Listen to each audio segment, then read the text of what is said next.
Ujat amahoro y'Imana akomeze kubana namwe inshuti bakunzi ba Ego Stamina TV. Uyu munsi rero tukaba tugiye kunyarukira muri Ukraine n'Uburusiya byatangaje ko hari intambara ikomeye mu gice cy'uburasirazuba bwa Ukraine cyitwa Donbas guhera kuwa mbere, ariko Uburusiya bwongeraho ko hari n'ibisasu birimo kubuterwaho biturutse muri Ukraine. Igisirikare cy'Uburusiya cyatangaje ko cyagabye ibitero bikomeye by'indege mu burasirazuba bwa Ukraine. Ibirindiro 13 by'ingabo za Ukraine muri Donbas byasenwe nk'uko byavuzwe n'itangazamakuru bitandukanye birimo radio RFI y'Abafaransa na televiziyo y'Abarabu Al Jazeera.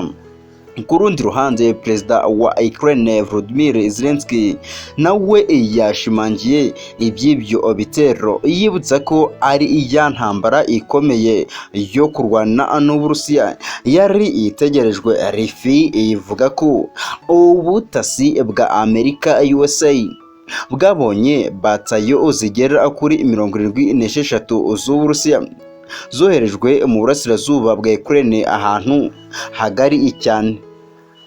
Iyo radio ibibonye yo yatangaje ko abahanga ab'intambara bemeza ko ari rwo rugamba rwa mbere rukomeye rwo ku butaka bw'Uburusiya na Ukraine, dore ko ibingibi ari byo bivuga ko ari intambara ikomeye ku Burayi hagati, aho leta zunze ubumwe za Amerika USA zatangaje ko intwaro zari zaremereye Ukraine zatangiye kuyigeraho kuri iki cyumweru gishize.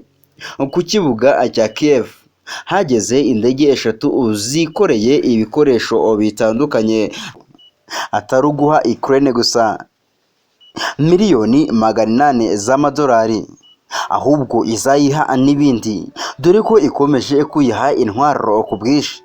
Muri make ntako itari kwigira, nk'uko n'ibindi bihugu biri kugerageza kurwana kuri Ukraine, kuko intambara yo muri Ukraine ishobora kuba intandaro y'ibyago byazagwira isi mu minsi iri imbere, dore ko ibintu byinshi byazamutse ku masoko kubera iyi ntambara iri kubera muri Ukraine.